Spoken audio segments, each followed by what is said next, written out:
નમસ્કાર મિત્રો, હું યશરાજ સ્વાગત કરું છું આપ સર્વેનું TSE the strugglers education YouTube channel પર તમારા સંઘર્ષ માટે તમારા સંઘર્ષ સાથે.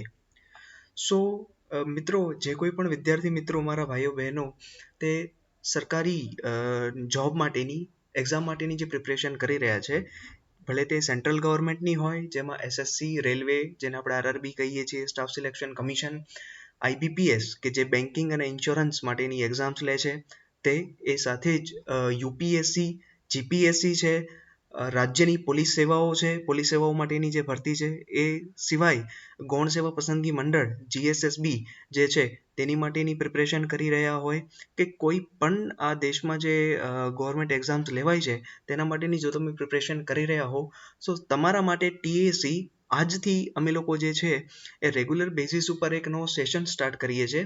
તેમાં અમે તમને કરંટ અફેરના જે કોઈ પણ મહત્વના ટોપિક્સ છે જે કરંટ અફેર્સમાં ડેઈલી આવે છે, એ મહત્વના એક ટોપિક ઉપર અમે તમને ડિટેલમાં સમજાવીશું, ડિટેલમાં તમારા માટે એક વિડીયો લઈને આવીશું અને એ બાદ તમને તેની PDF પણ આપવામાં આવશે. આ એવા ટોપિક હશે કે જેના ઉપર વન લાઇનર પોસિબલ નહીં હોય. આ એવા ટોપિક હશે કે જેમાં તમારે ડિટેલમાં ડિસ્કશન કરવું પડશે, ડિટેલમાં તમારે વાંચવું પડશે અને એ ટોપિકમાંથી જ તમારી દરેક એક્ઝામમાં ક્વેશ્ચન પૂછાશે. અને એ અમારી ગેરંટી છે કે જો તમે આ વિડીયો જોશો, ઘરે જઈને એકવાર રિવિઝન કરશો, અમે તમને PDF પર પ્રોવાઈડ કરીશું જેથી તમે તમારા PC, લેપટોપ કે મોબાઈલમાં PDFને સેવ કરી શકો અને રિવિઝન કરી શકો.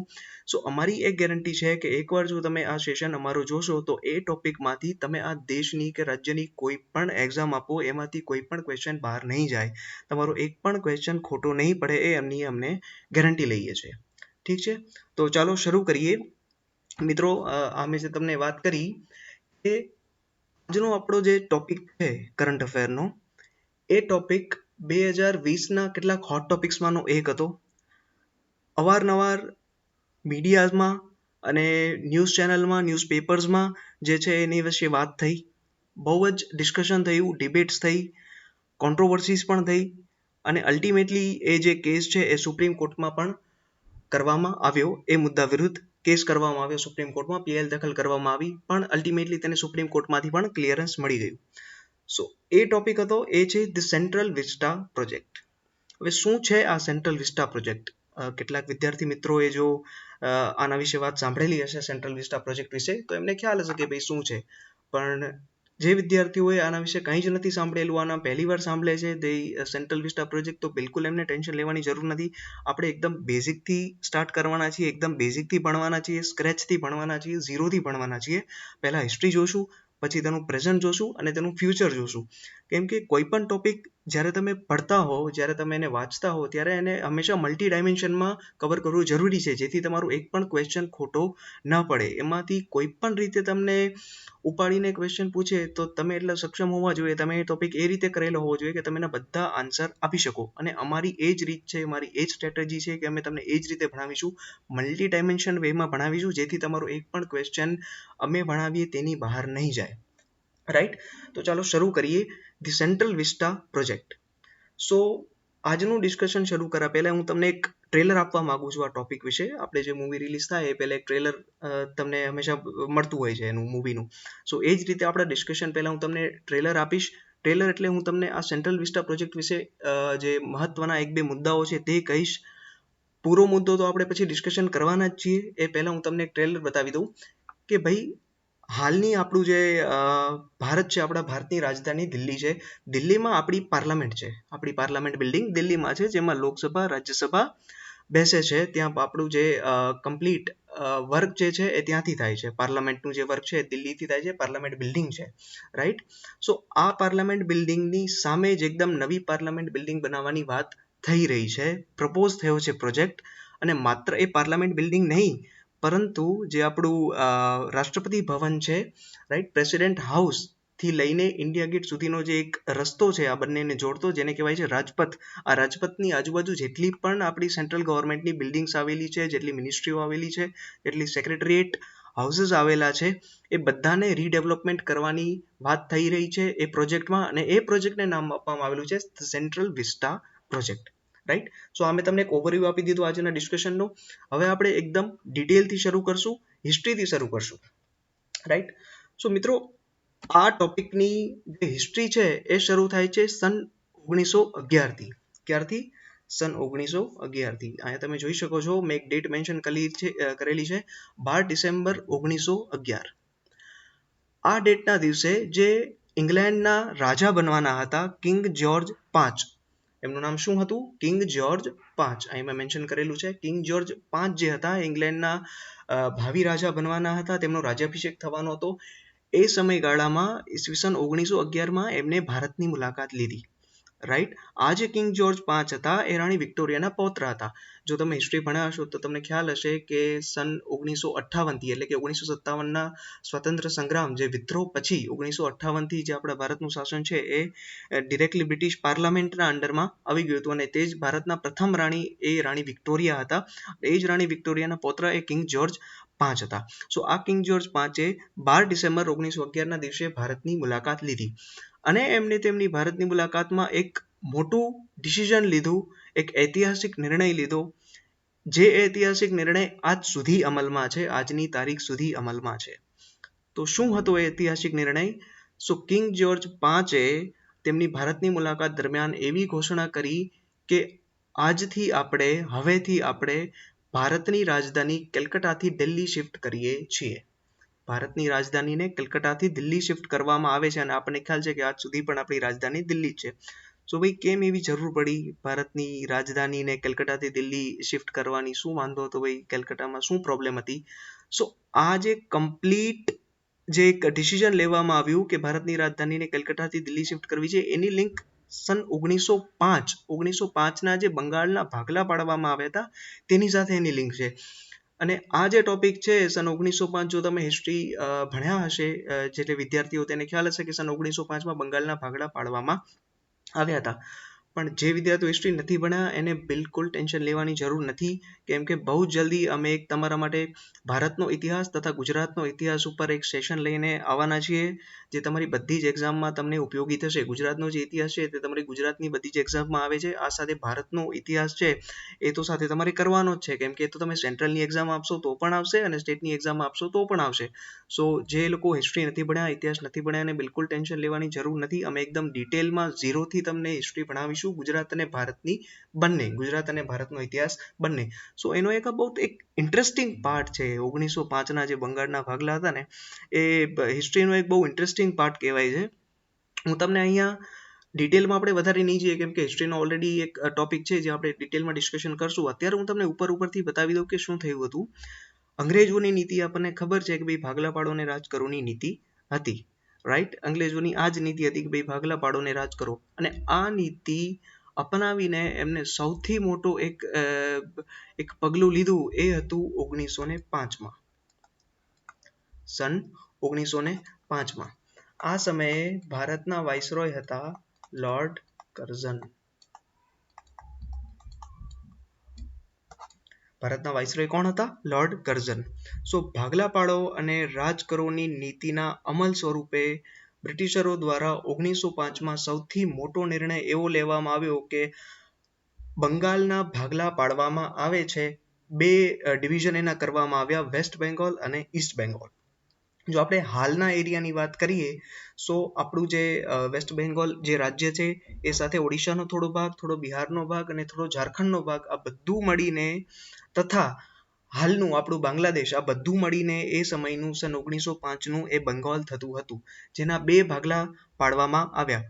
આ જે ભાગ પાડવામાં આવ્યા એ તો ફિઝિકલ હતા, એ ફિઝિકલ હતું, એક વેસ્ટ પાર્ટ અને એક ઈસ્ટ પાર્ટ. પણ અંગ્રેજોની આની પાછળની જે નીતિ હતી એ એકચ્યુઅલી આપણા રિલિજન કે જે આપણે ધાર્મિક અને કોમનું ડિવિઝન કરવાની અંગ્રેજોની આની પાછળની નીતિ હતી.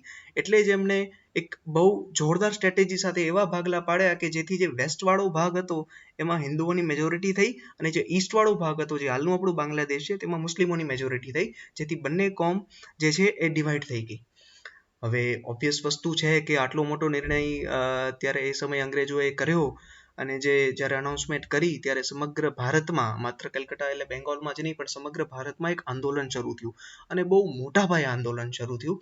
અને આંદોલન હિંસક પણ હતું અને હિંસક પણ હતું, વધારે પડતું તો હિંસક જ હતું, રાઈટ. અને આપણને ખબર છે કે ભાઈ હિંસક આંદોલનમાં શું થાય, તો કે પાટા ઉખાડવામાં આવે, જે સરકારી ઓફિસો હોય છે, સરકારી બિલ્ડિંગ્સ હોય તેને આગ લગાવવામાં આવે, બિલ્ડિંગ્સને તોડવામાં આવે, રાઈટ. આ બધી હિંસક પ્રવૃત્તિઓ થઈ અને બહુ પૂરજોશમાં હિંસક પ્રવૃત્તિઓ થઈ. સો અંગ્રેજોને તો એનું નુકસાન થયું જ, સાથે આ બધી જે આંદોલન થતું હતું એની સાથે એક એક કેમ્પેન શરૂ થયું. એ કેમ્પેન હતું સ્વદેશીકરણનું કેમ્પેન. હાલ જો તમે એને આપણે કરંટ સિચ્યુએશન સાથે સરખાવો તો આપણે જે આત્મનિર્ભર ભારત અભિયાન શરૂ કરેલું છે, બસ એવું જ અભિયાન એ સમયે 1905માં બંગાળના ભાગલાના વિરુદ્ધમાં એ સ્વદેશીકરણનું અભિયાન શરૂ થયું. એ સ્વદેશીકરણના અભિયાનમાં શું કરવાનું હતું, તો કે ભારતીયોએ બને ત્યાં સુધી ભારતમાં ઉત્પાદ પામેલી ચીજ વસ્તુઓનો ઉપયોગ કરવાનો હતો. ઇંગ્લેન્ડથી જેટલી પણ વસ્તુઓ આયાત કરવામાં આવે છે, ઇમ્પોર્ટ કરવામાં આવે છે, તે કમ્પ્લીટ બ્રિટિશ શાસનની ઇંગ્લેન્ડમાંથી આવતી જેટલી પણ ચીજ વસ્તુઓ છે બધાનો બહિષ્કાર કરવાનો હતો અને ભારતમાં જ ઉત્પાદ પામેલી વસ્તુઓનું યુઝ કરવાનો હતો, એ જ એમને ખરીદવાની હતી, રાઈટ. આ સ્વદેશીકરણની મુવમેન્ટ હતી. અને જે આ સ્વદેશીકરણની મુવમેન્ટ હતી એ બહુ મોટા પાયે એનો અમલ થયો, એકદમ મોટા પાયે એવો અમલ થયો કે અંગ્રેજોનો વેપાર હતો એ ઓલમોસ્ટ તૂટી પડ્યો હતો. કારણ કે અંગ્રેજો શું કરતા હતા કે આપણા ભારતમાંથી જે બધું રો મટીરિયલ હતું એ લોકો ઇંગ્લેન્ડ મોકલાવતા હતા અને ઇંગ્લેન્ડમાંથી એમની જે કંપનીઓ હતી ત્યાં એના ઉપર પ્રોસેસિંગ કરી અને જે ફાઇનલ મટીરિયલ હતું એ આખું ભારત ઇમ્પોર્ટ કરાવતા હતા અને ભારતમાં એમનું એ મટીરિયલ વેચતા હતા, કોઈ પણ ચીજ વસ્તુ એમની વેચતા હતા. પણ આ જે સ્વદેશીકરણની મુવમેન્ટ એવી ચાલી કે અંગ્રેજોનો વેપાર સાવ ઠપ પડી ગયો. જો આપણે થોડાક આંકડા ઉપર એક નજર કરીએ તો કેલકટાની જો હું વાત કરું તો કેલકટાના એક એવા 8 વેપારી કેન્દ્રો હતા. એનો એક ડેટા આપણી પાસે અવેલેબલ છે કે કેલકટાના 8 વેપારી કેન્દ્રોએ જે સન 1904માં, એટલે કે બંગાળના ભાગલા 1905માં પડ્યા, એની પહેલા સન 1904માં ઇંગ્લેન્ડથી જે આયાત થતી હતી ચીજ વસ્તુઓ એની વેલ્યુ હું અહીંયા તમને માટે લખી દઉં એટલે તમને એક આઈડિયા રહેશે. સન 1904ની હું વાત કરું તો એ જે 8 યુનિટ હતા, 8 યુનિટે ઇંગ્લેન્ડમાંથી જે ઇમ્પોર્ટ કરાવેલી વસ્તુની વેલ્યુ હતી 76,200 રૂપિયાની એ વસ્તુ ઇમ્પોર્ટ એમને કરાવી હતી કેલકટાના 4 યુનિટમાં. જ્યારે બંગાળના ભાગલા બાદ સ્વદેશીકરણની મુવમેન્ટ બાદ સન 1905માં એ વસ્તુઓની વેલ્યુ થઈ ગઈ 9,700. માત્ર 9,700 રૂપિયાની વસ્તુઓ ઇંગ્લેન્ડમાંથી આયાત થઈ. તો તમે આજે ડ્રાસ્ટિકલી રિડક્શન થયું છે એ તમે જોઈ શકો છો, રાઈટ.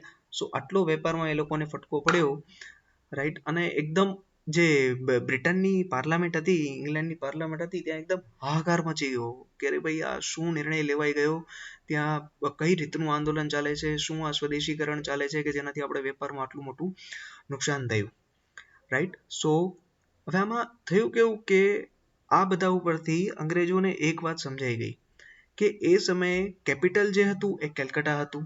અને ઓબ્વિયસ એક વાત છે, એક સિમ્પલ વાત છે કે ભાઈ જો કોઈ પણ આંદોલન થાય તો એ હંમેશા કેપિટલમાં થાય. હવે આપણે એના અત્યારની કરંટ સિચ્યુએશન સાથે સરખાવીએ તો આપણા જે ખેડૂત ભાઈઓ જે મિત્રો છે એ આપણા દિલ્હીમાં અત્યારે આંદોલન કરી રહ્યા છે, રાઈટ. તો એ શું કામ દિલ્હીમાં આંદોલન કરી રહ્યા છે? કારણ કે આપણું કેપિટલ અત્યારે દિલ્હી છે, રાજધાની દિલ્હી છે, આપણી સરકાર ત્યાં બેસે છે, બધા નિર્ણયો ત્યાંથી લેવાય છે. તો ત્યાં જો એ આંદોલન થાય તો એની ઇફેક્ટ ડિરેક્ટલી સરકાર ઉપર પડે. એટલે ઓબ્વિયસ એવી વાત છે કે આંદોલન હંમેશા કેપિટલ પાસે થાય, રાજધાનીમાં જ થતું હોય છે.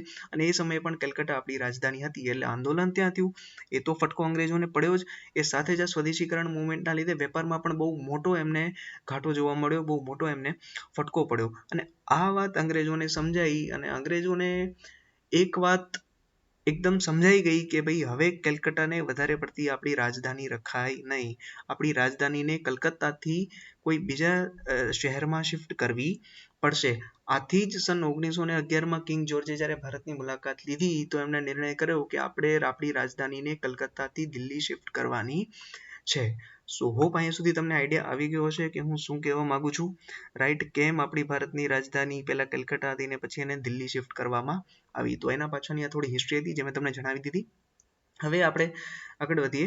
સો જ્યારે કિંગ જોર્જ ભારતની મુલાકાતે આવ્યા હતા 12 ડિસેમ્બર 1911, ત્યારે ભારતના જે વાઇસરોય હતા એ હતા લોર્ડ હાર્ડિંગ. મેં મેન્શન કરેલું છે લોર્ડ હાર્ડિંગનો ભારતમાં વાઇસરોય તરીકેનો સમયગાળો હતો 1910 થી 1916. સો જ્યારે કિંગ જોર્જ ભારત આવે છે ત્યારે જે લોર્ડ હાર્ડિંગ હતા એમને દિલ્હી ખાતે એક દિલ્હી દરબાર યોજ્યો એમના માન સન્માનમાં, કિંગ જોર્જ પાંચના માન સન્માનમાં. અને એ જ દિલ્હી દરબારમાં કિંગ જોર્જ જે છે એ રાજધાની કલકત્તાથી દિલ્હી શિફ્ટ કરવાની ઘોષણા કરી. હવે એક ઓબ્વિયસ એવી વાત છે કે ભાઈ જ્યાં કંઈ પણ આપણી કેપિટલ હોય રાઈટ, ત્યાં આપણી સરકાર બેસવાની હોય, ત્યાંથી જ આપણું મેનેજમેન્ટ થવાનું હોય, આપણી રાજધાની હોય ત્યાંથી જ આપણું આખા દેશનું મેનેજમેન્ટ થવાનું હોય, તો ઓબ્વિયસ છે કે સરકારને એક ઇન્ફ્રાસ્ટ્રક્ચરની જરૂર પડે, એમની ઓફિસીસની જરૂર પડે, આપણી જે પાર્લામેન્ટ છે એની જરૂર પડે. અને આ કેલકત્તામાં ઓલરેડી ઇન્ફ્રાસ્ટ્રક્ચર હતું. કેલકત્તામાં જ્યારે રાજધાની આપણી પહેલા કેલકત્તા હતી તો ઓલરેડી આ બધા ઇન્ફ્રાસ્ટ્રક્ચર કેલકત્તામાં હતા. પણ હવે દિલ્હી શિફ્ટ કરે છે તો ઓબ્વિયસ એક વાત છે કે ભાઈ આપણે દિલ્હીમાં એક આખું ઇન્ફ્રાસ્ટ્રક્ચર રેડી કરવું પડશે. આપણી સરકાર જો આપણે દિલ્હીથી ચલાવવી હોય, આપણો દેશ આખો દિલ્હીથી ચલાવવો હોય તો સરકારને એક ઇન્ફ્રાસ્ટ્રક્ચર પ્રોવાઈડ કરવું પડશે કે ભાઈ એક પ્રાઇમ મિનિસ્ટરની એક ઓફિસ હોય, એક પ્રેસિડેન્ટની ઓફિસ હોય, એક પાર્લામેન્ટ ત્યાં આપવામાં આવે, અંગ્રેજ અધિકારીઓ માટે બધી ઓફિસો બનાવવામાં આવે, સેક્રેટરીએટ બનાવવામાં આવે, આ બધી બિલ્ડિંગોની જરૂર પડે. તેથી જ કિંગ જોર્જ જે હતા પાંચ, એને આ દિલ્હીમાં ઇન્ફ્રાસ્ટ્રક્ચર બનાવવાનું કામ બે વ્યક્તિને સોંપ્યું. એ બે વ્યક્તિ એટલે એડવિન લ્યુટિયન્સ, આ જે છે એડવિન લ્યુટિયન્સ, અને બીજા છે હર્બર્ટ બેકર. રાઈટ, આ બે વ્યક્તિઓને કામ સોંપ્યું. બંને વ્યક્તિઓનો જન્મ ઇંગ્લેન્ડમાં જ થયો હતો. એડવિન લ્યુટિયન્સે ઇંગ્લેન્ડને જ પોતાની કર્મભૂમિ બનાવી, જ્યારે જે હર્બર્ટ બેકર હતા એમણે દક્ષિણ આફ્રિકાને પોતાની કર્મભૂમિ બનાવી. ત્યાં મોટાભાગના જે યુનિયન એમની ત્યાંની ગવર્મેન્ટના જે બિલ્ડિંગ્સ હતા એ હર્બર્ટ બેકરે બનાવેલા છે. સો દિલ્હીમાં જે ઇન્ફ્રાસ્ટ્રક્ચર બનાવવાનું હતું સરકાર માટે, સરકારી ઓફિસો બનાવવાની હતી ગવર્મેન્ટ ઓફ ઇન્ડિયાની, મતલબ ત્યારે જે બ્રિટિશ ગવર્મેન્ટ હતી, ત્યારે ગવર્મેન્ટ ઓફ ઇન્ડિયા નથી કહેવાતી, બ્રિટિશ ગવર્મેન્ટ હતી, એના માટે ઇન્ફ્રાસ્ટ્રક્ચર બનાવવાનું કામ એડવિન લ્યુટિયન્સ અને હર્બર્ટ બેકરને સોંપવામાં આવ્યું હતું. રાઈટ, અહીંયા કિંગ જોર્જની તમે એક ઇમેજ જોઈ શકો છો. સો એડવિન લ્યુટિયન અને હર્બર્ટ બેકર, હવે આ લોકોએ જે એક કમ્પ્લીટ એરિયા પસંદ કર્યો કે જ્યાં એ લોકો ગવર્મેન્ટની ઇન્ફ્રાસ્ટ્રક્ચર રેડી કરવાના હતા, ત્યાં પાર્લામેન્ટ બનાવવાના હતા અને બીજા પણ જેટલી ઓફિસો બનાવવાના હતા. એ કમ્પ્લીટ એરિયાનું નામ છે એ છે સેન્ટ્રલ વિસ્ટા. એને સેન્ટ્રલ વિસ્ટા નામ આપવામાં આવ્યું. અને એમાં સૌથી મહત્વનું જે બિલ્ડિંગ છે એ છે આપણું સંસદ ભવન, એટલે કે આપણી પાર્લામેન્ટની બિલ્ડિંગ. આ સંસદ ભવન એટલે કે આપણી પાર્લામેન્ટની જે બિલ્ડિંગ છે એનું કન્સ્ટ્રક્શન બંને દ્વારા સાથે કરવામાં આવ્યું. લ્યુટિયન અને બેકર બંને દ્વારા ડિઝાઇન કરવામાં આવ્યું. જ્યારે આપણું રાષ્ટ્રપતિ ભવન છે, પ્રેસિડેન્ટ હાઉસ, એ એડવિન લ્યુટને રેડી કર્યું. અને જ્યારે આપણા સચિવાલય એટલે કે જે આપણા સેક્રેટરીએટ છે, લોકસભાને પોતાનું એક સચિવાલય છે, રાજ્યસભાને પોતાનું એક અલગ સચિવાલય છે, આપણી પાસે બે સચિવાલય છે સેન્ટરમાં. એ બંને સચિવાલય, આ સિવાય એક નોર્થ અને સાઉથ બ્લોક જેને કહેવાય છે, એટલે દક્ષિણ અને ઉત્તર બ્લોક, આ બંને જે છે હર્બર્ટ બેકર દ્વારા રેડી કરવામાં આવ્યા. આ સિવાય મેં તમને જેમ કીધી એમ કે હર્બર્ટ બેકરે પોતાની કર્મભૂમિ સાઉથ આફ્રિકાને બનાવી હતી, દક્ષિણ આફ્રિકાને બનાવી હતી. આથી ત્યાંની જે યુનિયનનો જે બિલ્ડિંગ્સ છે જે પ્રિટોરિયામાં છે એની પણ ઇમારતો હર્બર્ટ બેકર દ્વારા રેડી કરવામાં આવી હતી. અહીંયા આ ક્વેશ્ચન તમારા માટે બહુ ઇમ્પોર્ટન્ટ બની જાય છે કે ભાઈ સાંસદ ભવનનું મકાન એટલે કે આપણું પાર્લામેન્ટનું બિલ્ડિંગ કોણે બનાવ્યું. તમને ચાર ઓપ્શન આપશે. એક હશે ખાલી લ્યુટિયન, બીજો ઓપ્શન હશે હર્બર્ટ બેકર, ત્રીજો ઓપ્શન હશે લ્યુટિયન અને હર્બર્ટ બેકર બંને દ્વારા, ચોથો ઓપ્શન હશે ઉપરોક્ત પૈકી એક પણ નહીં. તો અહીંયા તમારું આન્સર આવશે લ્યુટિયન અને હર્બર્ટ બેકર બંને દ્વારા ડિઝાઇન કરવામાં આવ્યું હતું. હવે આપણો જે સેન્ટ્રલ વિસ્ટા પ્રોજેક્ટ છે, મેં તમને જે રીડેવલપમેન્ટની વાત કરી, એમાં સૌથી મહત્વનો જે ભાગ છે ને એ આ સંસદ ભવન છે આપણું, કે આપણું પાર્લામેન્ટનું બિલ્ડિંગ છે. એ આપણા માટે બહુ મહત્વની વાત છે. અને એ સૌથી પહેલા એ જ રેડી થવાનું છે. કમ્પ્લીટ જે સેન્ટ્રલ વિસ્ટા પ્રોજેક્ટ છે એમાં તો બહુ બધું રીડેવલપમેન્ટ, બહુ બધા બિલ્ડિંગનું કરવાનું છે, પણ એમાં સૌથી પહેલા રેડી તમારું જે છે ને એ પાર્લામેન્ટનું બિલ્ડિંગ થવાનું છે. આગળ આપણે ટાઈમલાઈન જોવાના છીએ કે કયા સમયમાં કયું રેડી કરવાનું છે. રાઈટ, સો ભારતનું સંસદ આપણા માટે મહત્વનું છે, એટલે આપણે સૌથી પહેલા એના વિશે વાત કરીએ. તો ડિઝાઇન આપણે વાત કરી લીધી કે ભાઈ એડવિન લ્યુટિયન અને હર્બર્ટ બેકર દ્વારા રેડી કરવામાં આવી. અહીંયા એક તમારા માટે બહુ ઇમ્પોર્ટન્ટ ક્વેશ્ચન નીકળે છે કે જે ભારતની સંસદની રચના કરવામાં આવી હતી તેની ડિઝાઇન એ ક્યાંથી લેવામાં આવી. તો હાલના મધ્યપ્રદેશમાં મિતૌલી નામનું એક ગામ છે, એમાં એક 64 યોગિનીનું મંદિર છે. આ તમે મંદિર જોઈ શકો છો, એમાં એક મંદિરની ઇમેજ મૂકેલી છે તમારા માટે. 64 યોગિનીનું મંદિર છે, એને એક તત્વ મહાદેવ મંદિર પણ કહેવામાં આવે છે. આ મંદિરની ડિઝાઇન એકદમ આપણી પાર્લામેન્ટની ડિઝાઇન જેવી છે, એટલે આ મંદિરની ડિઝાઇન પરથી આપણી પાર્લામેન્ટ બનાવવામાં આવી છે. તો આપણી પાર્લામેન્ટની ડિઝાઇન તમે જુઓ તો એકદમ આઈડિયા આવશે કે સેમ ટુ સેમ આ મંદિર જેવી જ છે. સો આ જે 64 યોગીની મંદિર છે હાલ મધ્યપ્રદેશ રાજ્યમાં છે, તેના ઉપરથી આપણી પાર્લામેન્ટની ડિઝાઇન લેવામાં આવી છે. આ પાર્લામેન્ટ છે આપણી, આ જે છે ત્યાં લોકસભા આપણી બેસે છે, આ જગ્યાએ આપણી રાજ્યસભા બેસે છે, અને આ જગ્યાએ એક લાઇબ્રેરી છે, અને આ બધાની વચ્ચે એક એક ગાર્ડન આવેલું છે. રાઈટ, એકદમ સર્ક્યુલર જે છે એ શેપમાં આપણી પાર્લામેન્ટ છે, આપણું સાંસદ ભવન છે. પહેલા એનો એક જ ફ્લોર હતો, ત્યારબાદ એમાં અહીંયા તમે જોશો કે આ એનું લેટેસ્ટ બિલ્ડિંગની અત્યારે મેં ઇમેજ મૂકેલી છે, એમાં પછી સેકન્ડ ફ્લોર એડ કરવામાં આવ્યો. Right, okay. સો આપણી જે પાર્લામેન્ટ છે એનું બાંધકામ સન 1951માં શરૂ થયું અને 1927માં એનું ઇનોગ્રેશન થયું. જ્યારે 1957માં એનું ઇનોગ્રેશન થયું ત્યારે ભારતના આપણા વાઇસરોય હતા લોર્ડ ઇરવિન. હવે જો તમે ક્યાંક હિસ્ટ્રીમાં વાંચ્યું હોય, ક્યાંક ભણ્યા હોય, સો આ લોર્ડ ઇરવિન એ જ માણસ હતા કે એના અને આપણા મહાત્મા ગાંધીજી વચ્ચે એક ઇરવિન પેક્ટ સાઇન થયો હતો. રાઈટ, ઇરવિન પેક્ટ સાઇન થયો હતો સન 1931માં. કઈ જગ્યાએ? કરાચી અધિવેશનમાં.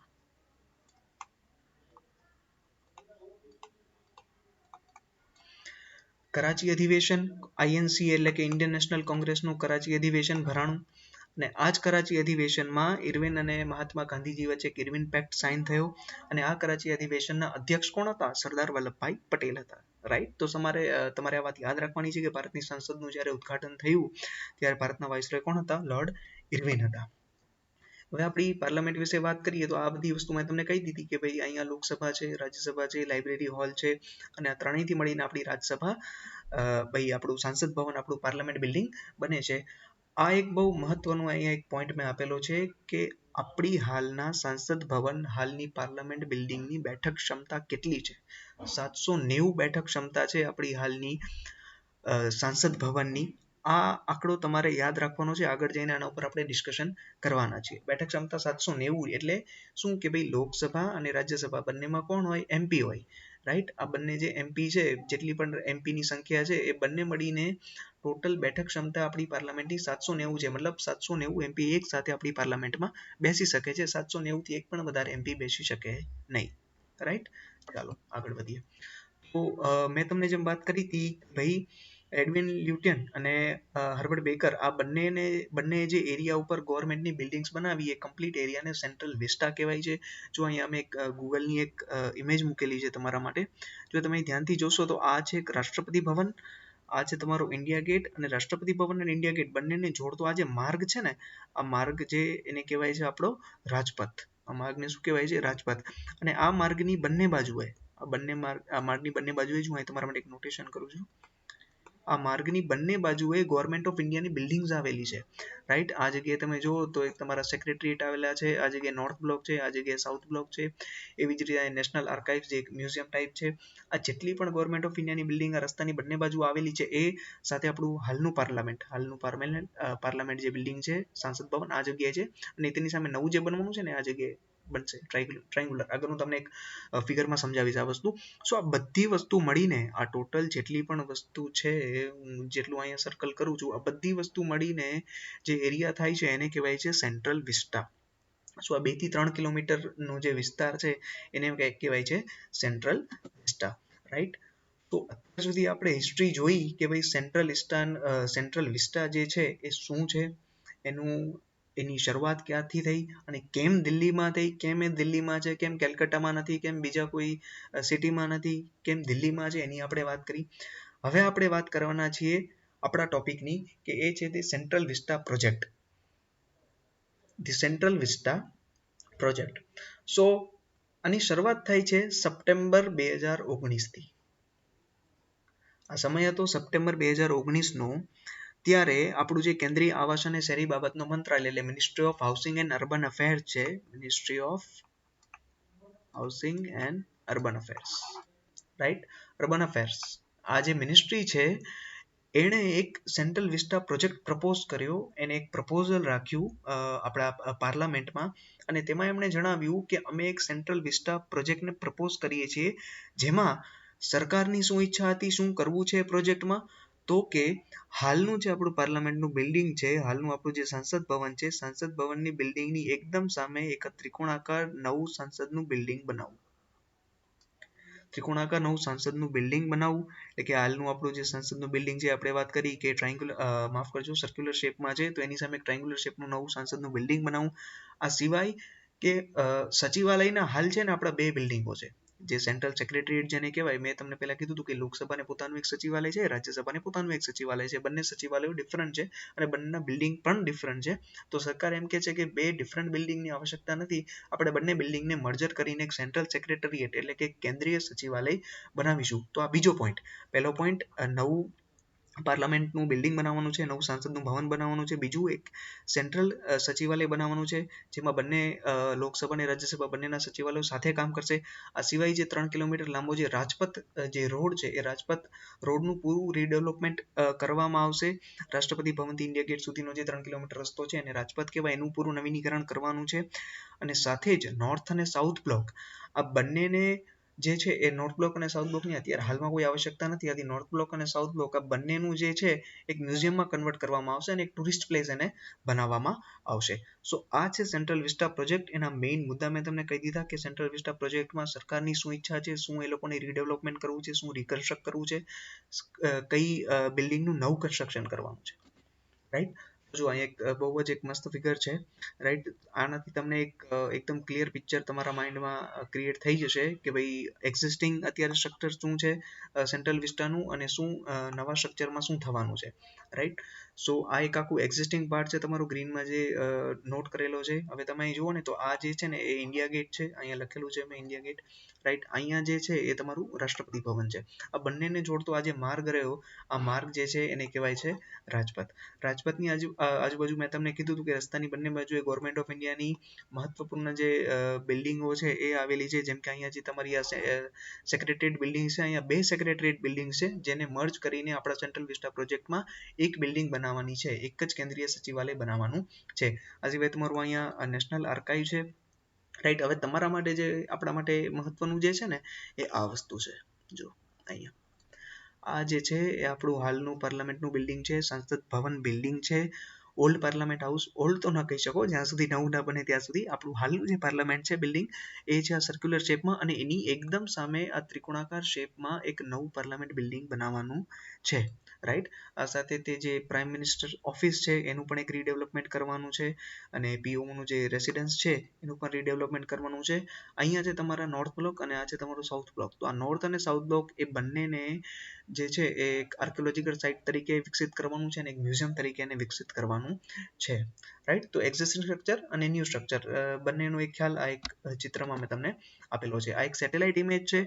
રાઈટ. આમાં તમે જોઈ શકશો કે અહીંયા તમારું ઇન્ડિયા ગેટ, રાષ્ટ્રપતિ ભવન, આ જે છે એ તમારો રાજપથ, બંને બાજુ જે બિલ્ડિંગ છે એ આ તમારું જૂનું પાર્લામેન્ટ, આ તમારું નવું પાર્લામેન્ટ. રાઈટ. મેં હિન્દીમાં પણ આપેલું છે, જો કે પણ વિદ્યાર્થીઓ જે હિન્દી મીડિયમ ના હોય એના માટે પણ આ ઇમેજ અમે રાખેલી છે જેથી એમને પણ આઈડિયા આવી શકે. ઓકે. હવે મેં તમને બધી મોટી મોટી વાત કરી દીધી. રાઈટ. આપણે પેલા બેકગ્રાઉન્ડ જોયું કે સેન્ટ્રલ વિસ્ટાનું બેકગ્રાઉન્ડ શું હતું, કેવી રીતે સેન્ટ્રલ વિસ્ટા અસ્તિત્વમાં આવ્યું, હાલ અત્યારે શું મુદ્દો ચાલી રહ્યો છે સેન્ટ્રલ વિસ્ટા વિશે, શું છે સરકારની ઈચ્છા, શું કરવા માંગે છે સરકાર સેન્ટ્રલ વિસ્ટા પ્રોજેક્ટથી. બધી વાત સાચી. નવું પાર્લામેન્ટ બિલ્ડિંગ બનાવવાનું છે, બીજો જે આખો રાજપથ જે રોડ છે એને કમ્પ્લીટ રીડેવલપ કરવાનો છે. રાઈટ. પણ આની જરૂર શું કામ પડી? આપણને ક્વેશ્ચન થાય. એક ઓબ્વિયસ વાત છે કે શું કામ એની જરૂર પડી, કેમ ભાઈ અત્યારે તમારે આવી રીતે રીડેવલપમેન્ટ કરવાનું શું જો તમને આટલા વર્ષે, કેમ, શું કામ? રાઈટ. તો સરકારે એના વિશે કેટલાક ક્લેરિફિકેશન આપ્યા કે શું કામ અમારે અત્યારે આ પ્રોજેક્ટની જરૂર પડી. તો સૌથી પહેલું અપૂરતું માળખાકીય સુવિધા. હવે આની પહેલા આગળની એક સ્લાઇડમાં મેં તમને એક આંકડો યાદ રાખવાનો કીધો હતો, 790. શું હતો આ આંકડો? હાલની આપણી જે પાર્લામેન્ટ બિલ્ડિંગ છે, હાલનું આપણું જે સંસદ ભવન છે, એની બેઠક ક્ષમતા કેટલી છે તો કે 790 MP એક સાથે હાલની આપણા સંસદ ભવનમાં પાર્લામેન્ટ બિલ્ડિંગમાં બેસી શકે છે. રાઈટ. હવે એની સામે આપણા હાલમાં લોકસભા, રાજ્યસભા એટલે કે આપણી પાર્લામેન્ટમાં એમપીસ કેટલા છે એ આપણે થોડાક આંકડા ઉપર નજર કરીએ તો હાલ આપણા જો મેં મેન્શન કરેલું છે કે ભાઈ લોકસભામાં હાલ આપણે 543 MP છે. એ સાથે જ રાજ્યસભામાં 245 MP છે. જો આનો તમે સમ કરો તો તમારે 788 આ એક આંકડો આવે. તો એનો મતલબ એવો થયો કે હાલમાં જ અત્યારે આપણી પાર્લામેન્ટમાં લોકસભા અને રાજ્યસભા બંને મળીને 788 MP છે, જ્યારે આપણી હાલની પાર્લામેન્ટની ક્ષમતા 790 MP ની છે. રાઈટ. એનો મતલબ એમ કે જો જે 2 MP વધારે એડ થાય તો આપણી પાર્લામેન્ટ જે છે એ ફૂલ થઈ જાય, એક પણ MP માટે જગ્યા વધે નહીં. આ સિવાય આ તો શું છે કે હાલની આપણી ક્ષમતા છે 543 ને 245. આપણને ખબર છે કે લોકસભાની મેક્સિમમ સંખ્યા સીટની કેટલી હોઈ શકે 552 અને રાજ્યસભાની કેટલી હોઈ શકે 250. જો આ બંનેનો તમે સમ કરો તો એ તમારે આવશે 802. હવે જો ભવિષ્યમાં વસ્તી વધારો થાય, આપણી વસ્તી ગણતરી શરૂ થવાની છે 2021માં, અને જો એ પ્રમાણે વસ્તી વધારા થયા બાદ જો સરકારને જરૂરી લાગે અને જો તે લોકસભા અથવા રાજ્યસભાની સંખ્યામાં સીટમાં વધારો કરે અને જો સપોઝ એની આવનારા વર્ષોમાં જો એ ફૂલ એની સ્ટ્રેન્થ સુધી મેક્સિમમ સ્ટ્રેન્થ સુધી પહોંચી જાય તો આપણી પાર્લામેન્ટમાં 802 MP થાય, જ્યારે અત્યારની પાર્લામેન્ટની કેપેસિટી કેટલી છે 790. તો ભાઈ આ બીજા જે વધારાના 12 MP આવ્યા એને બેસાડવાના ક્યાં? આ તો એક પ્રશ્ન થાય ને, ચોખ્ખી વસ્તુ છે, આ બધાને બેસાડવા ક્યાં? તો સરકારનું એ જ કહેવું છે કે ભાઈ હાલનું આપણું જે અમારું બિલ્ડિંગ છે પાર્લામેન્ટનું એ બધા માટે જેને કહેવાય ને એ પૂરતું નથી, રાઈટ. ભવિષ્યમાં હાલમાં પણ જે એમને પ્રોબ્લેમ થઈ રહી છે જગ્યાની, બધા એમપીએસની ઓફિસ માટેની એમને પ્રોબ્લેમ થઈ રહી છે, ત્યાં બધા એમપીની ઓફિસ આપવા માટેની અને સાથે જગ્યાની પ્રોબ્લેમ થઈ રહી છે, અને જો ભવિષ્યમાં એમપીની સંખ્યામાં વધારો થાય તો એ પ્રોબ્લેમ પણ વધી શકે. સો એમનું એક કારણ છે કે ભાઈ જો નવું પાર્લામેન્ટ અમે બિલ્ડિંગ બનાવશું તો એમાં નવું પાર્લામેન્ટ બિલ્ડિંગ છે ને એની ટોટલ કેપેસિટી હશે 1272. આપણે આગળ જે ફીચર જોવાના છીએ ને નવા પાર્લામેન્ટ બિલ્ડિંગમાં એમાં વાત ફરીથી આપણે ડિસ્કશન કરશું. તો હું તમને જણાવી દઉં કે નવી પાર્લામેન્ટ બિલ્ડિંગમાં 1272 સિટિંગ મેક્સિમમ કેપેસિટી હશે. એટલે જો આપણી પાર્લામેન્ટ ફૂલ એની કેપેસિટીમાં ચાલે, ફૂલ સીટ વધી જાય તો પણ 802 MP થાય તો પણ એનાથી 400+ સંખ્યા જે છે એ આપણી પાર્લામેન્ટની રહેશે, જગ્યા રહેશે, મેક્સિમમ કેપેસિટી રહેશે, રાઈટ. તો સરકારનું આ પહેલું કારણ હતું કે ભાઈ અપૂરતી માળખાકીય સુવિધા. બીજું હતું કે આજે આપણું પાર્લામેન્ટ બિલ્ડિંગ છે એ આપણે વાતથી 1927માં બનેલું છે. તો સરકાર કહે છે કે ભાઈ બહુ જૂનું બિલ્ડિંગ છે અને રીડેવલપમેન્ટ કરવાની જરૂર છે, કારણ કે કેટલાક સેફટી કન્સર્નને પણ ધ્યાનમાં રાખવા પડે, આપણે ફાયર સેફટીને ધ્યાન રાખવી પડે, ટ્રાફિકની સેફટીને ધ્યાન રાખવી પડે. આ સિવાય જે આપણને ખબર છે 2001માં પાર્લામેન્ટ ઉપર હુમલો થયો હતો, રાઈટ, ત્યારે પણ આપણી જે સેફટી ઉપર સવાલ ઉઠાવવામાં આવ્યા હતા. તો સરકારનું એવું કહેવું છે કે જો નવી બિલ્ડિંગ બની જાય તો અમે પહેલેથી જ આ બધી વસ્તુઓને ધ્યાનમાં રાખીશું, જેટલી પણ સેફટી છે એ અમે ધ્યાનમાં રાખીશું, જેથી ભવિષ્યમાં કોઈ પણ આવી ઘટના ઘટે નહીં, રાઈટ. ત્રીજી વસ્તુ કે હાલમાં મેં તમને જે એક સેન્ટ્રલ વિસ્ટાનો જે પૂરો એરિયા દેખાડ્યો હતો, રાઈટ, જો હું પહેલા જો અહીંયા તમે અહીંયા જે આપણું રાજપથ છે, રાઈટ, તમારી પાર્લામેન્ટ અહીંયા છે, એ સિવાય જે બધી તમે ઓફિસો જોશો ને જે મુખ્ય મુખ્ય ઓફિસો, તે બધી દૂર દૂર બહુ છે. જેમ કે પીએમઓની ઓફિસ અહીંયા છે, રાષ્ટ્રપતિની જે છે આપણું ભવન, રાષ્ટ્રપતિ ભવન અહીંયા છે, રાઈટ, પ્રધાનમંત્રીનું આવાસ અહીંયા છે. એ સિવાય આપણા જે સેન્ટ્રલ સેક્રેટરીએટ છે એ આ જગ્યા ઉપર છે. એ સિવાય બીજી આપણી મિનિસ્ટ્રીઓ પણ છે, બધી બહુ દૂર દૂર બહુ છે. સરકારનું એમ કેવું છે કે જો આ સેન્ટ્રલ વિસ્ટા પ્રોજેક્ટ અમે જે પ્રમાણે ધારીએ છીએ એ પ્રમાણે રેડી થઈ જાય તો જેટલી પણ બિલ્ડિંગ છે ને એ બધી ઓલમોસ્ટ નજીક આવી જશે ને ઓલમોસ્ટ બધી એકમાં આવી જશે. જેથી શું થશે કે જો ભાઈ કામ તો બધાએ સાથે જ કરવાનું છે, મિનિસ્ટ્રી ભલે તમારી અલગ હોય પણ કામ બધાએ તમારે સાથે કરવાનું છે, અને અવારનવાર એ લોકોને એકબીજા સાથે કોર્ડિનેશન કરવાનું થતું હોય, ઇન્ફોર્મેશનની આપ લે કરવાની થતી હોય, એક મીટિંગ્સ કરવાની થતી હોય, એકબીજાની એક બીજી મિનિસ્ટ્રીને એકબીજાની સાથે મીટિંગ કરવાની થતી હોય. સો અત્યારે કેવું થાય કે ભાઈ જવું હોય તો એક તો પહેલી વાત તો એ કે બધાની બિલ્ડિંગ અલગ છે, એટલે એક તો તમારો ટાઈમ કન્ઝ્યુમ થાય, બીજી વસ્તુ એ કે ફ્યુલ કન્ઝપ્શન વધી જાય, તમારું પેટ્રોલ ડીઝલનું કન્ઝપ્શન વધી જાય, અને એ થાય એટલે પોલ્યુશનને નુકસાન કરતા તો છે જ. હવે જો આ જ વસ્તુ એક જ બિલ્ડિંગમાં આવી જાય, તમારા એક જ સ્ટ્રક્ચરમાં જો બધી મિનિસ્ટ્રી આવી જાય તો પહેલી વસ્તુ એ ટાઈમ કન્ઝ્યુમ થવાનો છે. બીજી વસ્તુ એ કે તમારે ત્યાં એક જગ્યાએથી બીજી જગ્યાએ જવા માટે તમારે કોઈ વ્હીકલનો યુઝ નહીં કરવો પડે, જેથી તમારું ફ્યુલ કન્ઝપ્શન ઓછું થશે, આપણું જે ઇમ્પોર્ટ બિલ છે એ ઓછું થશે, કારણ કે આપણને ખબર છે કે આપણે આપણું જે પેટ્રોલ ડીઝલ એટલે કે ક્રૂડ ઓઇલ છે આપણે રિક્વાયરમેન્ટના 80% ક્રૂડ ઓઇલ જે છે આપણે બહારના દેશથી ઇમ્પોર્ટ કરાવવું પડે છે, આયાત કરાવવું પડે છે. તો આ આપણું જે ઇમ્પોર્ટ બિલ છે એમાં ઘટાડો થશે. આ સાથે તે જે છે પર્યાવરણ માટે પણ સારું છે, જેટલું બને એટલું ફ્યુલનું ઓછું કન્ઝપ્શન થાય એ પર્યાવરણ માટે પણ સારું છે. સો ત્રીજું જે સરકારે કારણ આપેલું એ આ છે, રાઈટ. હવે સરકારનું લક્ષ્ય શું છે એ મેં તમને કીધું, રાઈટ, કે શું સુવિધાઓ નવા આપણા જે પાર્લામેન્ટમાં હશે, જેમ કે જે જાહેર સુવિધાઓની વાત કરી, આપણે ફાયર સેફટીની વાત કરી, પાર્કિંગ સુવિધાઓની વાત કરી, રાઈટ, અને જે જૂની બિલ્ડિંગ છે એની અત્યારે જર્જરિત ઓલમોસ્ટ સ્થિતિ છે, એટલે એને રીડેવલપમેન્ટ કરવાની જરૂર છે. તો આ કેટલાક રીઝન સરકારે દર્શાવ્યા કે આ અમારું લક્ષ્ય છે, આના લીધે અમે જે સેન્ટ્રલ વિસ્ટા પ્રોજેક્ટ છે કરવા માંગીએ છીએ. આ સિવાય મેં તમને કીધું હતું કે આપણે આગળ ટાઈમલાઈન ડિસ્કશન કરવાના છીએ. તો જો આ છે એ ટાઈમલાઈન, અહીંયા તમારી સામે બે ડેટ મેં આપેલી છે, જુલાઈ 2022 અને માર્ચ 2024. આ બે ડેટ શું કામ? તો કે જે કમ્પ્લીટ સેન્ટ્રલ વિસ્ટા પ્રોજેક્ટ છે એમાં સૌથી મહત્વનો ભાગ છે તમારું પાર્લામેન્ટ બિલ્ડિંગ, સંસદ ભવન. તો મેં તમને કીધું હતું કે સૌથી પહેલા એ રેડી કરવાનું છે, કારણ કે સરકારની એવી ઈચ્છા છે કે આપણો જે 75મો independence day, 75th independence day એટલે કે 75મો સ્વતંત્રતા દિવસ ક્યારે આવવાનો છે? 2022માં. 2022માં જ્યારે 75મો સ્વતંત્ર દિવસ આવે રાઈટ, તો 2022માં આપણા સાંસદનું, આપણી સરકારનું પહેલું જે સેશન છે એ નવી પાર્લામેન્ટમાં થવું જોઈએ. આવી સરકારની હાલની ઈચ્છા છે કે સેન્ટ્રલ વિસ્ટા પ્રોજેક્ટને ત્યાં સુધીમાં રેડી કરીએ. સેન્ટ્રલ વિસ્ટા પ્રોજેક્ટમાં ખાસ કરીને પાર્લામેન્ટને ત્યાં સુધી રેડી કરીએ, એટલે કે જુલાઈ 2022 એ પાર્લામેન્ટના કન્સ્ટ્રક્શનની ડેડલાઇન છે, જ્યારે માર્ચ 2024 એ કમ્પ્લીટ સેન્ટ્રલ વિસ્ટા પ્રોજેક્ટની ડેડલાઇન છે. આ સમય છે, આ બંને ડેટ તમારે યાદ રાખવાની છે, બેઠા બેઠા એક્ઝામમાં આમાંથી ક્વેશ્ચન આવશે, રાઈટ. આગળ ચાલીએ. શું છે કેટલીક વિશેષતાઓ? મેં તમને કીધા હતા કે આપણે ફીચર ડિસ્કસ કરવાના છીએ કે શું છે આ સેન્ટ્રલ વિસ્ટા પ્રોજેક્ટના ફીચર શું છે, રાઈટ. આપણે ઓલરેડી વાત કરી કે 75માં જે સ્વતંત્રતાના 75 વર્ષમાં ઉજવણી ત્યારે આપણે નવા પાર્લામેન્ટ બિલ્ડિંગમાં કરવાની છે. તેનું પહેલું સેશન આપણે નવા પાર્લામેન્ટ બિલ્ડિંગમાં કરવાનું છે. આ સિવાય આ જે પ્રોજેક્ટ છે સેન્ટ્રલ વિસ્ટા એ આત્મનિર્ભર ભારતને અનુલક્ષીને થાય છે. શું કામ? તો કે આ જે પ્રોજેક્ટ છે ને એ બે કંપનીઓ ને આપવામાં આવ્યો છે. એક છે HCP ડિઝાઇન અને બીજી છે ટાટા પ્રોજેક્ટ્સ. HCP ડિઝાઇન અને ટાટા પ્રોજેક્ટ્સ. હવે આ જે HCP ડિઝાઇન છે ને એ કમ્પ્લીટ સેન્ટ્રલ વિસ્ટા પ્રોજેક્ટની ડિઝાઇનિંગનું કામ કરશે, એ ડિઝાઇન પૂરી રેડી કરશે, જ્યારે ટાટા પ્રોજેક્ટ છે એ પૂરું કન્સ્ટ્રક્શન કરશે. અને બંને કંપનીઓ આપણી ભારતની જ કંપનીઓ છે, ઇન્ડિજિનિયસ જ કંપનીઓ છે. એટલે સરકારે કીધું છે કે આ જે કમ્પ્લીટ પ્રોજેક્ટ છે આત્મનિર્ભર ભારતને તહેત જ કરવામાં આવેલો છે, રાઈટ. જૂનું જે બિલ્ડિંગ છે આપણું પાર્લામેન્ટનું એના કરતાં 17,000 સ્ક્વેર ફૂટ જેટલું, એટલે કે ચોરસ કિલોમીટર જેટલું મોટું હશે નવી બિલ્ડિંગ આપણી, રાઈટ. ભૂકંપ પ્રતિરોધક હશે, આપણે સેફટીની અગાઉ વાત કરેલી જ છે. ટોટલ એનો એરિયા જે હશે એ 64,000 ચોરસ કિલોમીટર સુધીનો હશે, રાઈટ. નવી સંસદની અંદાજિત કિંમત, જો યાદ રાખજો તમારી સામે બે કિંમત આવશે. નવી સંસદની અંદાજિત કિંમત સરકારે જે પ્રપોઝ કરી હતી એ હતી 971 કરોડ. ખાલી પાર્લામેન્ટ બિલ્ડિંગની વાત થાય છે. ટોટલ જે સેન્ટ્રલ વિસ્ટા પ્રોજેક્ટ છે ને એ તો અરાઉન્ડ 20,000 કરોડ પ્લસ આટલી વેલ્યુ જાય છે ટોટલ આખા કમ્પ્લીટ સેન્ટ્રલ વિસ્ટા પ્રોજેક્ટની. પણ આજે 971 કરોડની હું વાત કરું છું ને એ આપણા ખાલી સંસદ ભવન એટલે કે પાર્લામેન્ટ બિલ્ડિંગની વાત કરું છું. એટલી કોસ્ટિંગ ગવર્મેન્ટે કાઢી હતી. પછી ગવર્મેન્ટે જે કન્સ્ટ્રક્શન માટેનું ટેન્ડર બહાર પાડ્યું તો એમાં ટાટા પ્રોજેક્ટ્સ એ બીડ જીત્યું. ટાટા પ્રોજેક્ટની લોએસ્ટ બીડ ટાટા પ્રોજેક્ટ્સની હતી અને એ લોકોએ બીડ કરી હતી 861.90 કરોડ.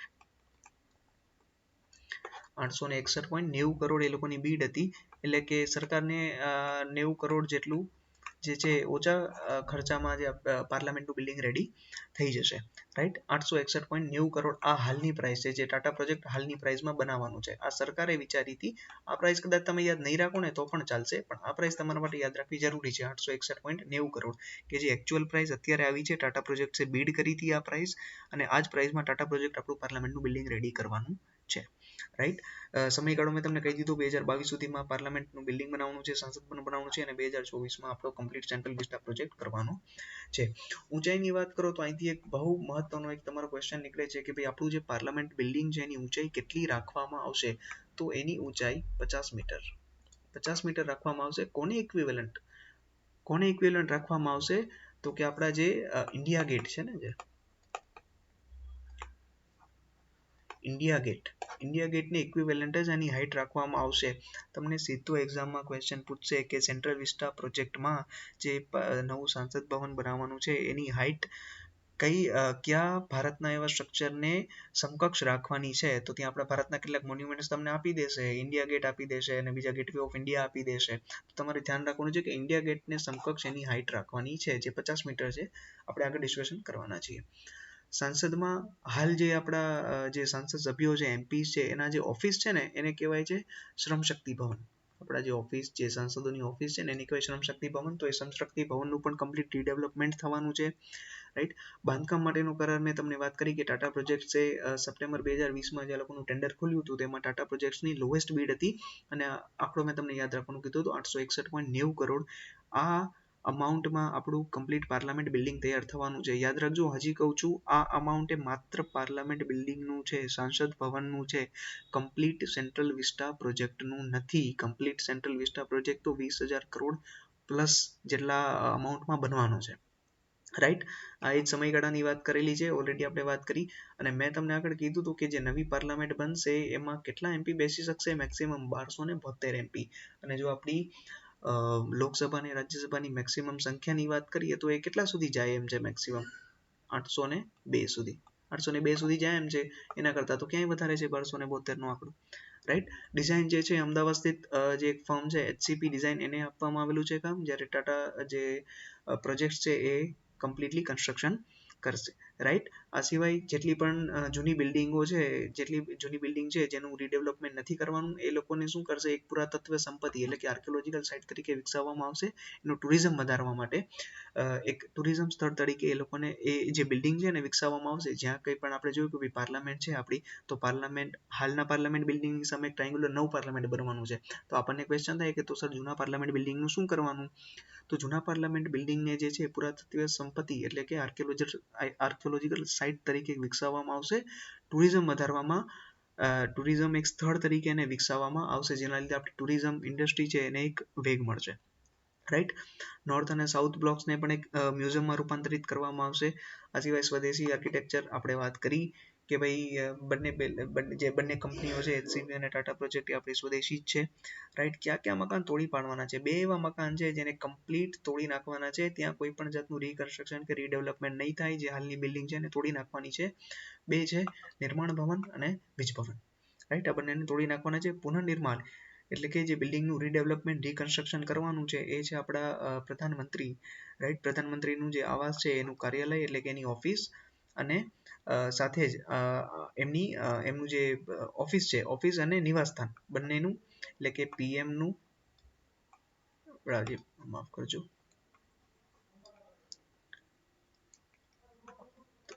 પીએમની ઓફિસ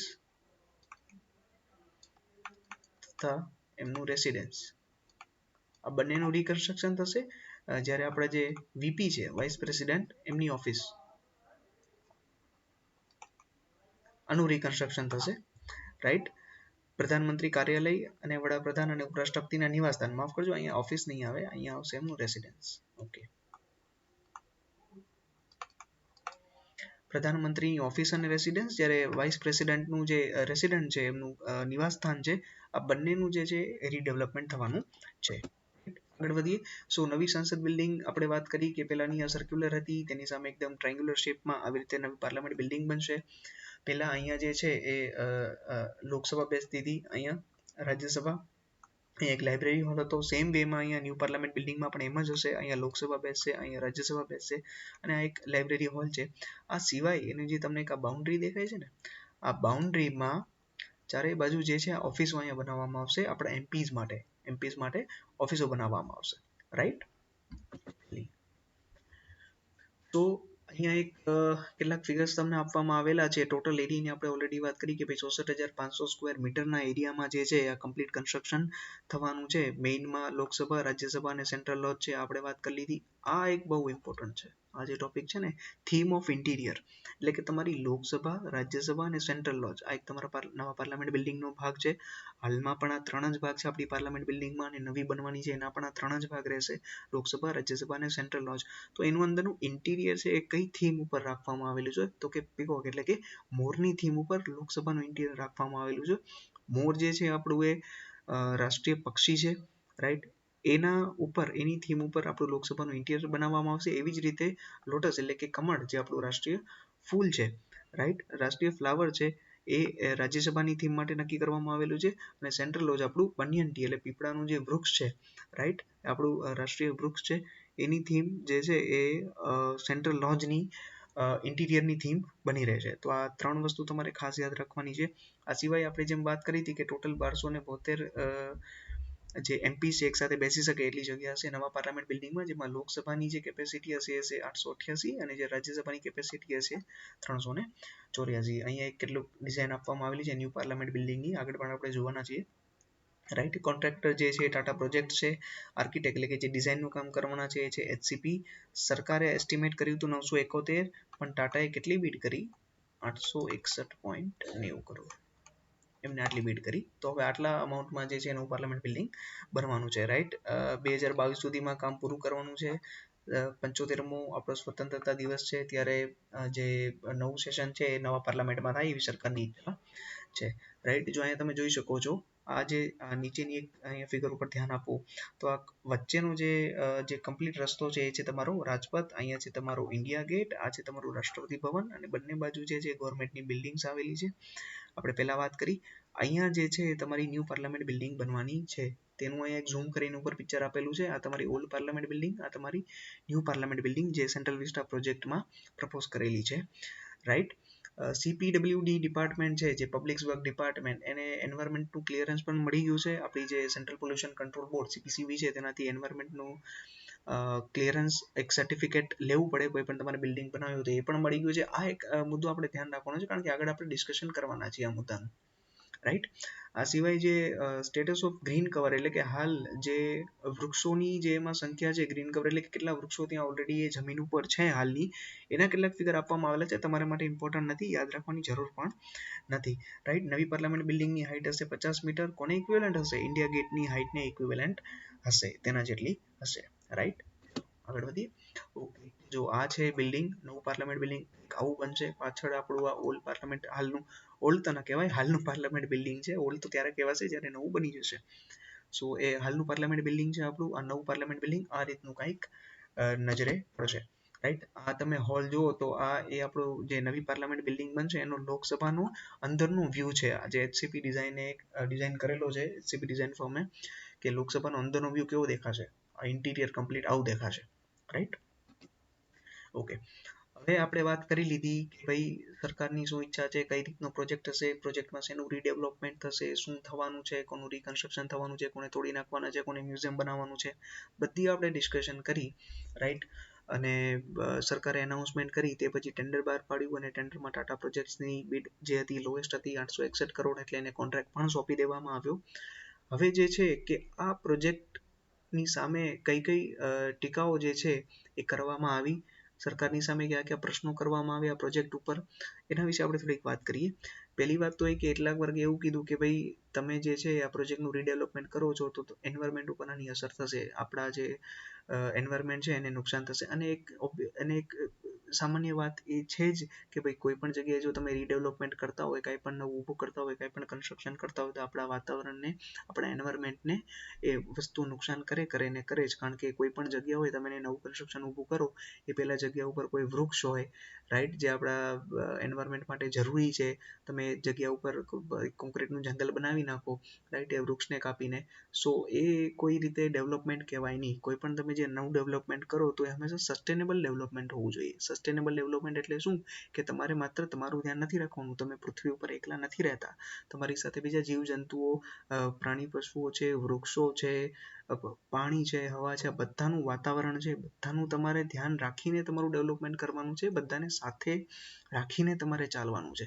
તો તમારું ડેવલપમેન્ટ એ માત્ર ડેવલપમેન્ટ ના હોવું જોઈએ. એવું નહીં કે ભાઈ તમે કોન્ક્રીટનું જંગલ ઊભું કરો, ત્યાં 100 વૃક્ષ હતા, 100 વૃક્ષને કાપી નાખ્યા, તમે તમારું જંગલ ઊભું કરી દીધું કોન્ક્રીટનું ત્યાં અને પછી એ 100 વૃક્ષનું પણ કાંઈ ના થયું. એવું નહીં. તમારે સસ્ટેનેબલ ડેવલપમેન્ટ કરવાનું છે.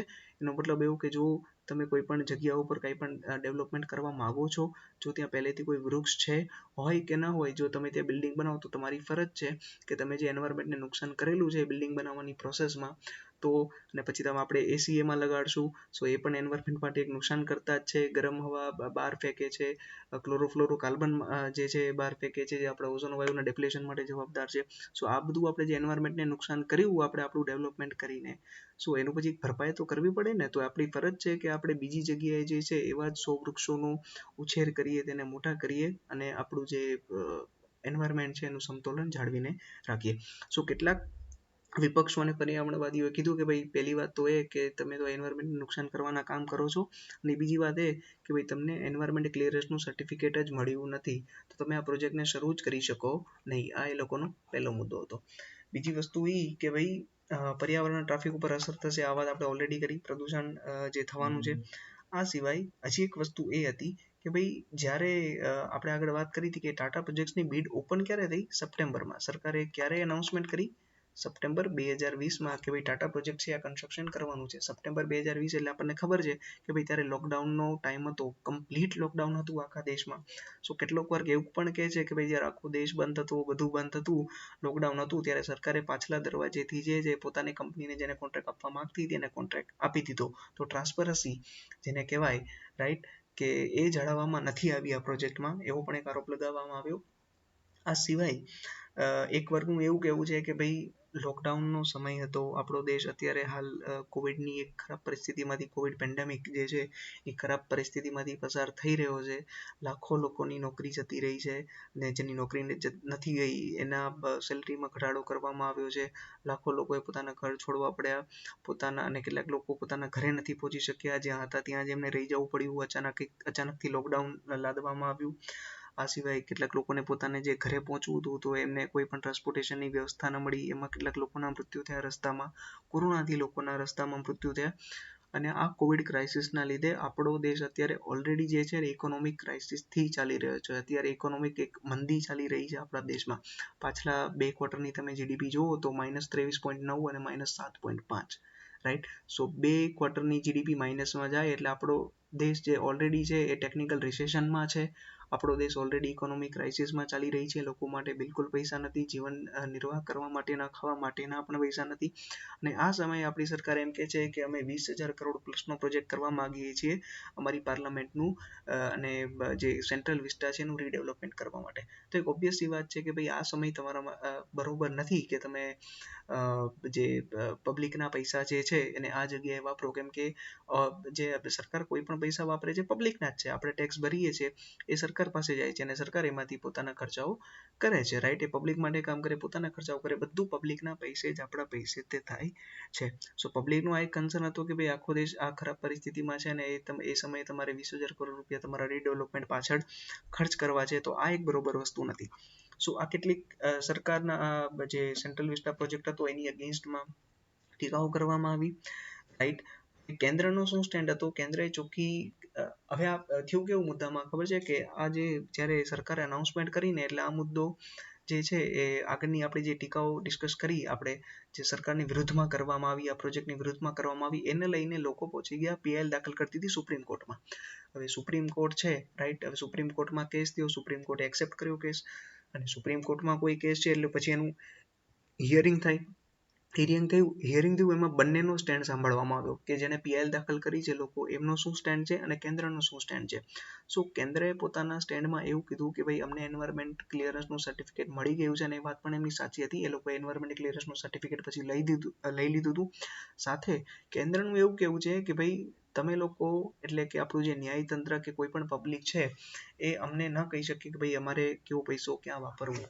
ભલે એ પબ્લિકનો પૈસો છે, પણ કોઈ પણ સરકારને એવું ન કહી શકે કે ભાઈ તમારે કયા નિર્ણયો લેવા અને કયા નિર્ણયો ના લેવા, રાઈટ. હા, જો પબ્લિકનો પૈસા જે છે એ પબ્લિકના જ છે, તો તમારા પૈસાનો ક્યાંય પણ ખોટી જગ્યાએ ઉપયોગ થાય, રાઈટ, તો તમે કહી શકો. કંઈ ખોટી રીતે ઉપયોગ થાય, જો તો પાર્લામેન્ટનું બિલ્ડિંગ બનાવવામાં આવે, બરોબર, સેન્ટ્રલ વિસ્ટા પ્રોજેક્ટ બનાવવામાં આવે, એમાં તમને ખબર પડે કે ભાઈ ખોટી રીતે ટેન્ડર બહાર પડ્યું હતું, પ્રોજેક્ટ તો 700 કરોડમાં જ પૂરો થતો હતો અને સરકારે જે છે 861 કરોડ ટાટા પ્રોજેક્ટને આપી દીધા. તો આ વસ્તુ ખોટી છે. પણ તમારે સરકારને પહેલેથી એમ કેવું કે તમારે ક્યાં પૈસા વાપરવા ક્યાં ન વાપરવા એ કોઈના, આપણા કે ન્યાયતંત્રના જ્યુરિસડિક્શનમાં આવતું નથી. આ કેન્દ્ર સરકારનો સ્ટેન્ડ હતો કે નીતિગત નિર્ણયો લેવા માટે સરકાર પોતે સ્વતંત્ર છે, રાઈટ, અને પોતે એના હકદાર પણ છે. આ એક કેન્દ્ર સરકારનું સ્ટેન્ડ હતું, રાઈટ. હવે સરકાર દ્વારા જે સુપ્રીમ કોર્ટમાં દલીલો કરવામાં આવી એના વિશેની વાત કરીએ તો એક વસ્તુ મેં તમને ઓલરેડી કહી દીધી કે ભાઈ જે કાંઈ પણ નીતિગત નિર્ણયો લેવા માટે સરકાર જે સ્વતંત્ર છે. ક્યાં પૈસા વાપરવા તે સરકારનો પોતાનો અંગત નિર્ણય છે, નીતિગત નિર્ણય છે. અંગત તો ના કહી શકાય, નીતિગત નિર્ણય છે, રાઈટ. એટલે જ સરકારે આ નિર્ણય લીધો છે. આ સિવાય વાત કરીએ તો ભાઈ 1927નું જે બિલ્ડિંગ હતું, 1927માં બિલ્ડિંગનું ઉદઘાટન થયું હતું આપણા પાર્લામેન્ટનું, તો બહુ જૂનું બિલ્ડિંગ છે. તો સરકારે કેટલાક સેફટીના કન્સર્ન્સ કીધા કે ભાઈ સેફટીના કન્સર્ન્સ માટે ટ્રાફિક માટે જે ટ્રાફિક છે એના માટે, હજી ભાઈ ફાયર સેફટી, અને એ સિવાય જે 2001માં આપણો સંસદ ઉપર હુમલો થયો તો એ સેફટીને પણ ધ્યાનમાં લેતા જો નવું બિલ્ડિંગ અમે બનાવીશું તો એમાં જેટલે પણ સેફટીને રિલેટેડ ક્રાઇટેરિયા છે બધા અમે ફૂલફિલ કરીશું, રાઈટ. અને નવું પાર્લામેન્ટ બિલ્ડિંગ એકદમ એ ફૂલ પ્રૂફ હશે, એના માટે અમે નવું બિલ્ડિંગ બનાવવા માંગીએ છીએ, રાઈટ. અને સરકારે બીજું એક ખર્ચના લાભ પણ કીધા કે ભાઈ હાલ જે અત્યારે બિલ્ડિંગો અલગ અલગ લોકેશનમાં છે, જે મેજર આપણી મિનિસ્ટ્રી થઈ ગઈ, જેટલા પણ ડિપાર્ટમેન્ટ થઈ ગયા, સચિવાલય થઈ ગયા, બધા અલગ અલગ લોકેશન ઉપર છે, તો એના વચ્ચે કોર્ડિનેશનમાં બહુ પ્રોબ્લેમ થાય છે, ફ્યુલ કન્ઝપ્શન થાય છે, પર્યાવરણને નુકસાન થાય છે. સો જો આ બધું એક સાથે આવી જશે તો અલ્ટિમેટલી આપણા પર્યાવરણને પણ ફાયદો જ થવાનો છે, રાઈટ. એના પર્યાવરણ લાભ પણ છે અને ખર્ચના પણ લાભ પણ છે, આપણું ફ્યુલ બચશે, એટલો જ આપણો ખર્ચો ઓછો થશે, રાઈટ. ઓકે, તો આ એક થોડીક ટાઈમલાઈન આપેલી છે મેં તમને, આમાં એક ઇંગ્લિશમાં મેન્શન છે, હું તમને ગુજરાતીમાં સમજાવી દઉં શું છે. તો કે સપ્ટેમ્બર 19, જે આપણે પહેલા વાત કરી કે સપ્ટેમ્બર 19માં સરકારે આ પ્રોજેક્ટને છે પ્રપોઝ કર્યો કે અમે આ સેન્ટ્રલ વિસ્ટા પ્રોજેક્ટ કરવા માંગીએ છીએ, રાઈટ. એ પછી ફેબ્રુઆરી 11 ફેબ્રુઆરી 2020ની આ વાત છે, ત્યારે સૌથી પહેલા કેસ જે છે ને એ દિલ્હી હાઈકોર્ટમાં થયો હતો, પછી ત્યાંથી જે છે સુપ્રીમ કોર્ટમાં પીઆઈએલ દાખલ કરવામાં આવી. સો દિલ્હી હાઈકોર્ટે એ સમયે જે CPWD છે, CPWD central public works department અને સાથે દિલ્હી ડેવલપમેન્ટ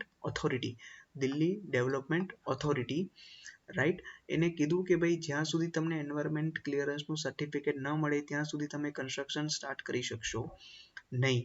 એ ચોખ્ખી વસ્તુ છે. દિલ્હી હાઈકોર્ટે કીધી દિલ્હી ડેવલપમેન્ટ ઓથોરિટીને કે ભાઈ જ્યાં સુધી તમે તમારો કમ્પ્લીટ પ્લાન રજૂ નહીં કરો, તમને એન્વાયરમેન્ટ ક્લિયરન્સનું સર્ટિફિકેટ નહીં મળે ત્યાં સુધી તમે કોઈ પણ કન્સ્ટ્રક્શન આગળ કરી શકશો નહીં, રાઈટ. એ બાદ 28મી ફેબ્રુઆરી પણ દિલ્હી હાઈકોર્ટ છે ડિવિઝનલ બેન્ચ, એમાં પણ આ કેસ ચાલ્યો અને 17 જુલાઈ જે છે સુપ્રીમ કોર્ટમાં આ કેસ પહોંચ્યો. સુપ્રીમ કોર્ટમાં હિયરિંગ સ્ટાર્ટ થયું. સુપ્રીમ કોર્ટે બંને જે પક્ષ છે બંને પક્ષની દલીલો સાંભળી, રાઈટ. બંનેની હિયરિંગ થયા વારાફરતી અને 7 ડિસેમ્બર 2020ના દિવસે સુપ્રીમ કોર્ટે એક વર્ડિક્ટ આપ્યું કે ભાઈ અમે તમને કન્સ્ટ્રક્શન કરવાની હાલમાં છૂટ નથી આપતા જ્યાં સુધી આપણો આ જે કેસ કમ્પ્લીટ છે ફાઇનલ ના આવી જાય, જ્યાં સુધીનું ડિસિઝન ફાઇનલ ના આવી જાય ત્યાં સુધી અમે તમને કન્સ્ટ્રક્શન કરવાની છૂટ નથી આપતા, કેન્દ્ર સરકારને કીધું. પણ હા, તમે એનો ફાઉન્ડેશન સ્ટોન રાખી શકો છો, સ્ટોન લેઇંગ સેરેમની જેને કહેવાય, ફાઉન્ડેશન સ્ટોન જેને આપણે ખાતમુહૂર્ત કહીએ, તો તમે એ કરી શકો છો, એમાં કોઈ જ પ્રોબ્લેમ નથી.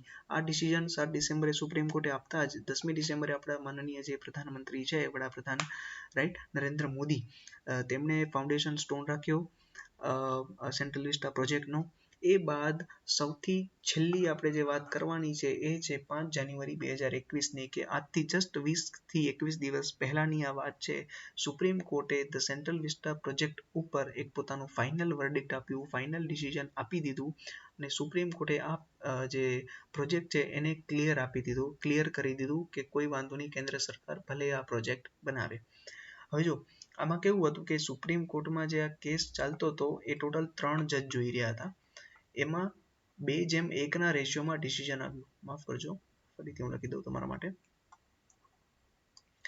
આ જે ડિસિઝન આવ્યું એ ટોટલ 3 જજની બેચ જોતી હતી, 3 જજની એક બેચ હતી જે આ કમ્પ્લીટ કેસ જોતી હતી. એમાં 2:1ના રેશિયોમાં ડિસિઝન આવ્યું, એટલે કે 2 જણા જે 2 જજ હતા એમને સરકારના પક્ષમાં નિર્ણય આપ્યો, સેન્ટ્રલ વિસ્ટા પ્રોજેક્ટને ક્લિયર કર્યો, અને બીજા એક જે જજ હતા એમની વિરુદ્ધ ડિસિઝન પોતાનું આપ્યું. આમ 2:1ના નિર્ણયથી સેન્ટ્રલ વિસ્ટા પ્રોજેક્ટ એકદમ ક્લિયર થઈ ગયો કે હવે કેન્દ્રને પરવાનગી મળી ગઈ સુપ્રીમ કોર્ટમાંથી પણ કે એ લોકો સેન્ટ્રલ વિસ્ટા પ્રોજેક્ટને આગળ ધપાવી શકે છે, આગળ એનું કન્સ્ટ્રક્શન કરી શકે છે.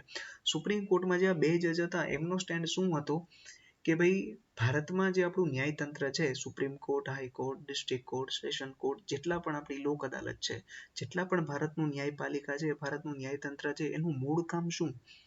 તો કે આ દેશમાં જે કોઈ પણ કાર્ય થાય એ હંમેશા કાયદાના દાયરામાં રહીને થાય, કાયદાના વિસ્તારમાં રહીને થાય. કોઈ પણ વસ્તુ થાય, કોઈ પણ કાર્ય થાય એ હંમેશા કાયદામાં રહીને થાય, કાયદા કાનૂનની અંદર જ બધા કાર્ય થવા જોઈએ. ભારતનું પોતાનું બંધારણ છે, ભારત જેને આપણે કોન્સ્ટિટ્યુશન ઓફ ઇન્ડિયા કહીએ છીએ, તો જે કોઈ પણ કાર્યતા, જે કોઈ પણ નવા એક્ટ આવે એ બધું ભારતના બંધારણને ધ્યાનમાં રાખીને થાય, બંધારણની લિમિટમાં રહીને જ કાર્ય થવા જોઈએ. અને જે કોઈ પણ આપણી ભારતની સંસદે કાયદા બનાવેલા છે વિવિધ ક્ષેત્રોમાં, તો એ કાયદામાં રહીને જ બધા કાર્યો થવા જોઈએ. અને જો આવા કાર્ય ન થાય તો આપણા ન્યાયતંત્રનું કામ એ કે જે કોઈ પણ વ્યક્તિએ ખોટું કરેલું છે, કાયદાની વિરુદ્ધ કામ કરેલું છે, એને સજા કરે, રાઈટ, એને જે પેનલ્ટી આપવાની હોય પેનલ્ટી આપીને એના વિરુદ્ધ એક્શન લે. આ ન્યાયતંત્રનું કામ છે, રાઈટ. જો ખોટું થાય તો એને રોકવાનું ન્યાયતંત્રનું કામ છે.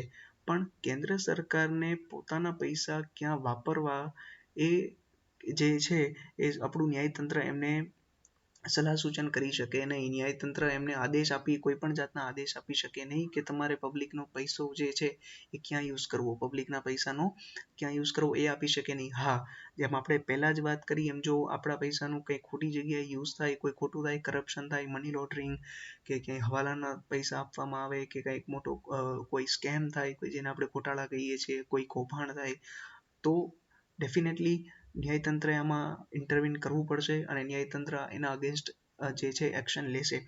પણ આપણું ન્યાયતંત્ર એ સરકારને બિલકુલ નહીં કહી શકે કે તમારે કયા પૈસાનો કઈ જગ્યાએ યુઝ કરવો, રાઈટ. તો સુપ્રીમ કોર્ટનું આ જ સ્ટેન્ડ હતું કે ભાઈ અમે કેન્દ્ર સરકારને કે કોઈ પણ સરકારને એવું ના કહી શકીએ કે તમારે પૈસાનો ક્યાં યુઝ કરવો જોઈએ. છતાં પણ એક લાસ્ટ એક જજમેન્ટમાં સુપ્રીમ કોર્ટે કેન્દ્ર સરકારને એક સલાહ આપી કે ભાઈ તમે જ્યાં બાંધકામ કરી રહ્યા છો સેન્ટ્રલ વિસ્ટા પ્રોજેક્ટનું, તો ત્યાં જે એક સ્મોક ટાવર્સ જેને કહેવાય, જે સ્મોક ટાવર્સનું કામ શું કે આજુબાજુની જેટલી પણ હવા હોય એને તે પેલા શોષી લે અને જે અંદર એનું પ્યોરિફિકેશન થાય અને પ્યોર હવા એ બહાર ફેંકે. આ સ્મોક ટાવર્સનું કામ હોય.